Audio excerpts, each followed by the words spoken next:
All right, welcome back to another video. In this one, I'm going to show you guys how I built this super simple workbench, perfect for small shops. If you're anything like me, then you know every inch matters in such a small space. My last workbench just was not cutting it. It was way too bulky, way too big, way too awkward. So I decided to downgrade in size and upgrade in quality. This build includes a router table attachment that takes up almost zero space. It's super easy to build and super easy to use, just all around really convenient. And of course, I had to add a Workbench Vise. I got this one from Harbor Freight. It was easy to install, it's easy to use, super inexpensive. I'll add the link in the description. If you're interested in the step-by-step plans on how I built this workbench plus the router table, the link is in the description. And if you enjoy the video, please like and subscribe as always. Now let's get into it. Thank you. As always, we're going to start by making our cuts. This build only requires 4 8 feet 2x4s, 2 6 feet 4x4s, and 1 sheet of 3/4 inch plywood.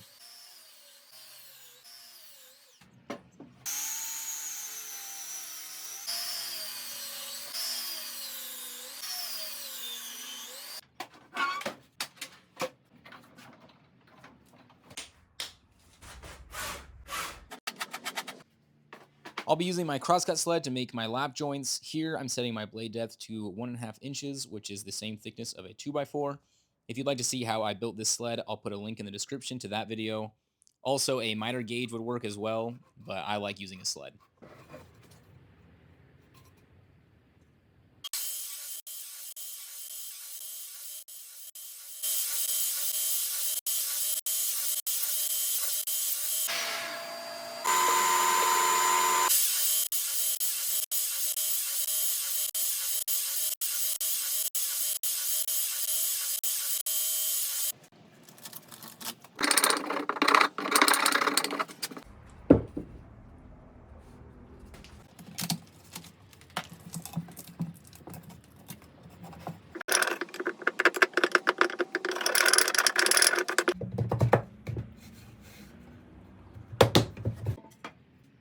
Okay, disclaimer here. If you are following the plans, you'll notice my method is a little different. Instead of installing both leg connectors, I should have only installed the bottom one here. You'll notice why later. It wasn't a huge deal, but just remember, we're building from the bottom up, not side to side. All right, guys, to the cross beams, I'm going to be doing some pocket holes. If you don't want to buy this huge thing, you can buy the smaller version that Craig has. It's a lot less expensive and super easy to use.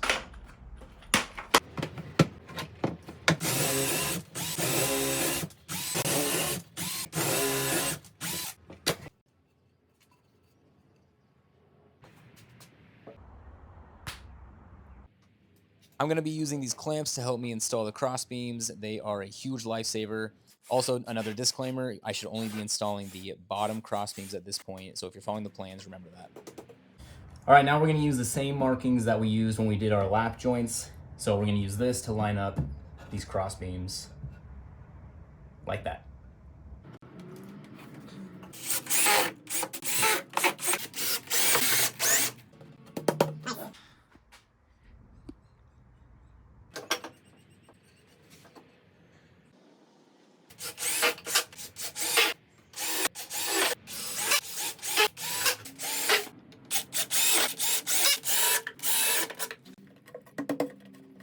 All right, guys, so far so good. We got the frame here, looking good. It's feeling sturdy.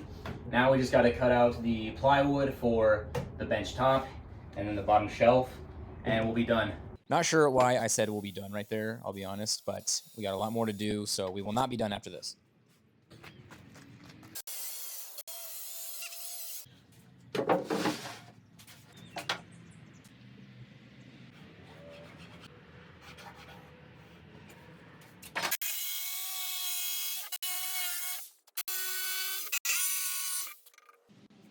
Okay, it's the moment you've all been waiting for. This is where I realized my mistake I mentioned before. Installing the top leg connectors and cross beams made it impossible to install the bottom shelf. It was not a hard fix, as you'll see, but still should have been avoided. So if you're following the plans, just make sure we're building from the bottom up, not side to side.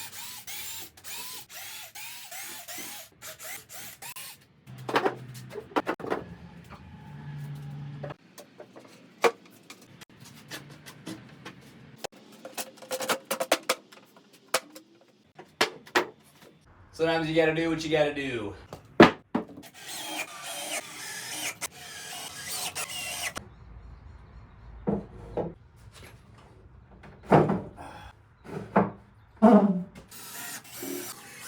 Alright guys, when I installed the bottom shelf, I pushed the legs out a little bit on the top side. So I'm just using these clamps to put them back into place.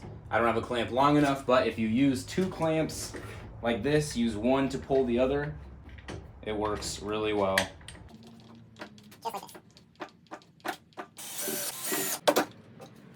Alright, let's do the top shelf.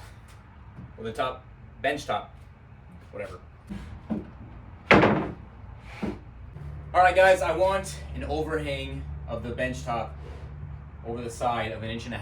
I'll show you why at the end. So how I'm going to do that is, these are perfectly 1.5 inches thick. I'm just going to clamp them right here, use them as a guide, and then I can just screw them in from there.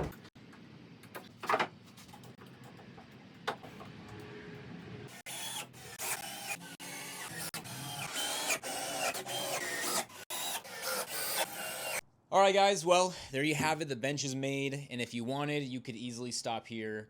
This cost me about $90 to build, and I think it would work great just like this.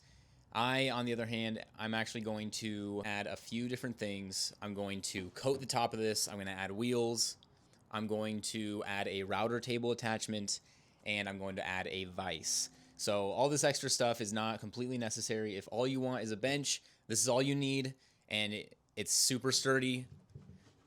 It's not going anywhere. This is great as is, but I'm going to add a few things just because I want to, and I have use for it.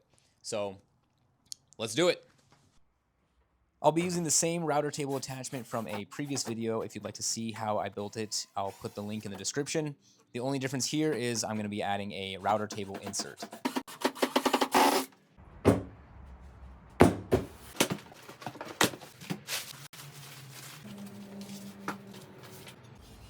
Look at that. Now the problem is, I knew beforehand that this is not going to fit my router, so I'm going to have to cut some holes in the aluminum, which kind of sucks, but it is what it is.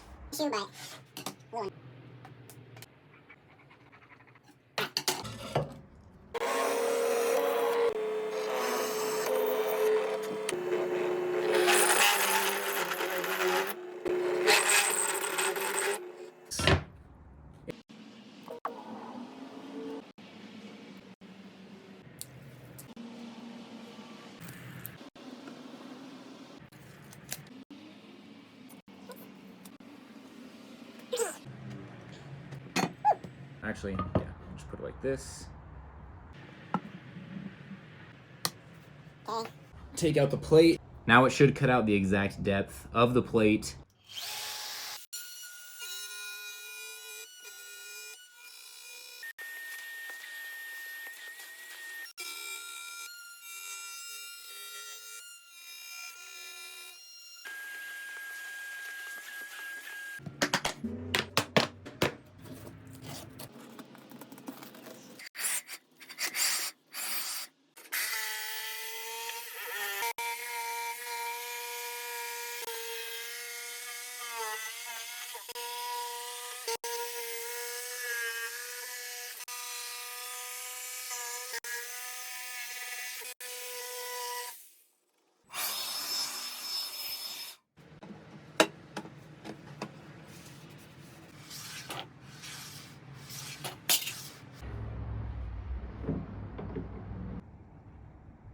Lines up pretty good.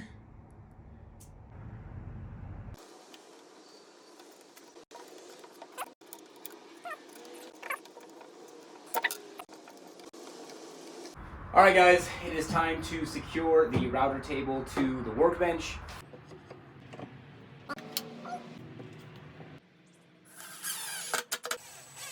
This one.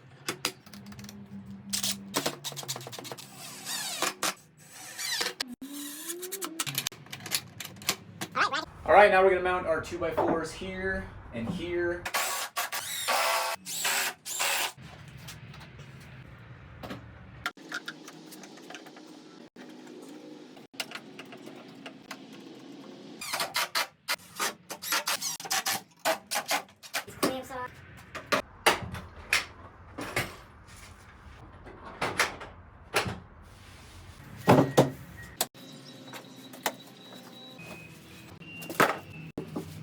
I'm going to put a link in the description to a video I found of how to install a Workbench Vise.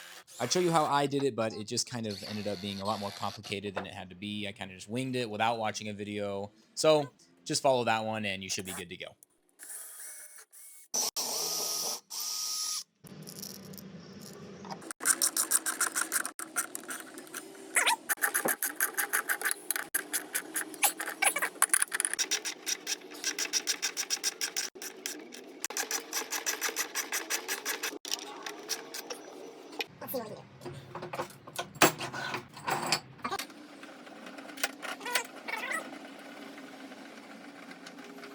Then I added a couple coats of tung oil since I had some laying around from an earlier project. Not really necessary, but it does make it look pretty nice.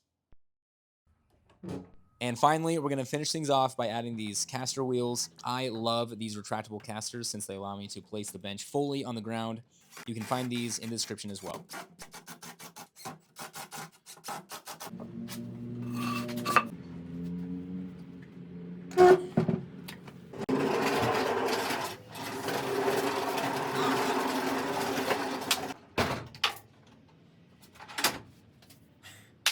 Thank you guys so much for watching this video. I've got a lot more videos to come, so please follow along. If you have any comments, any questions, please leave them below. I hope this inspired you guys to build something. If it's not this, then anything else. It's the best hobby in the world. Thank you, and I'll see you guys in the next one. Goodbye.